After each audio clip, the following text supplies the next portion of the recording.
Well, in terms of owning what it means to have a migrant influx and flows of refugees coming in, this certainly isn't new to the Biden administration or Trump. Or, I mean, this goes back even further than Obama. Some of the owning really comes from the fact that U.S. policies in Central America have helped cause the crisis that we're facing today, right? This idea of root causes. The people are coming here for a reason. Now, some of that reason also is how, when people come to the border, how they're treated.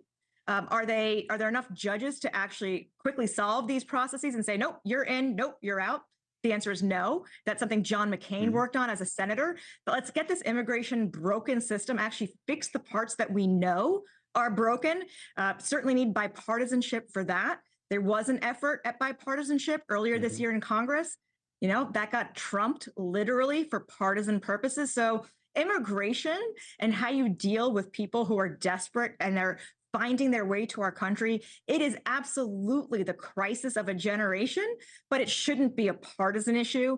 Go back to Reagan. His last speech in the White House was talking about how immigrants are part of the future, that migrants can help the economy. You got to manage it in the right way.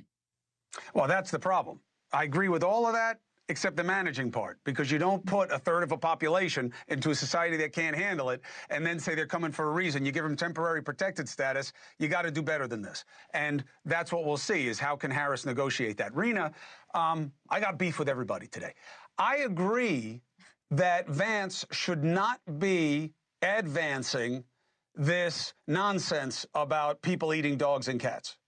But I do not agree that he admitted creating the story. What he said was he is creating an opportunity to direct attention to what is happening in Springfield, Ohio. That's different than saying, I admit I made up the dogs and cats thing.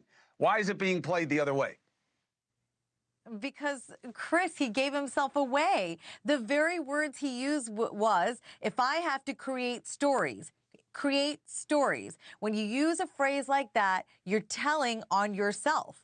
I mean, I've been a political communicator now for almost 2 decades, and I can tell you, nobody could have prepped him for that. There's just no way. He told the truth. He understands how the media works. This was very different than pitching a story. This is very different than saying, here's 3 constituent letters I got of this heinous thing happening in Ohio. This is, again, taking a tiny, maybe 1 or 2 incidents that he read about on Facebook, which turned out to not even be true, it seems. And that's all confusing, but let's put that on the side. He took a Facebook post and made it seem like it was a big problem. This is a sitting U.S. senator. This is somebody that could take the presidency if Donald Trump, who is on the edge of 80, wins and keels over. And this is a problem, Chris. He's lying. No matter which way you turn it, and I know people are sympathetic to him because they think the media is not giving him a fair shake. He gave himself away. You don't use that phrase, create stories, when you're a responsible, almost 40-year-old, Senator Vance. You are a liar.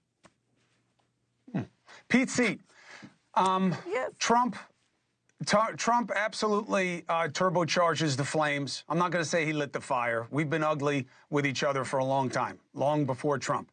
But is there any chance that he sees the opportunity to take what is happening to him, that everybody with a pulse should think is wrong, and say, I'm going to do better? He seemed to do the opposite today. He's doubling down on nasty. Is there any chance he does what you guys used to be all about as the character counts party? Unfortunately, I think the answer to that, Chris, is no. We thought after that first assassination attempt that he was a changed man. And we saw that in the first couple of nights of the Republican National Convention. He seemed subdued. He did not seem like himself as he sat there watching the proceedings. He had a granddaughter sitting on his lap. Personally, I don't think I'd ever seen that kind of interaction with his family the way we saw it at the RNC. And I thought maybe he had changed, but he's 78 years old. He's set in his ways.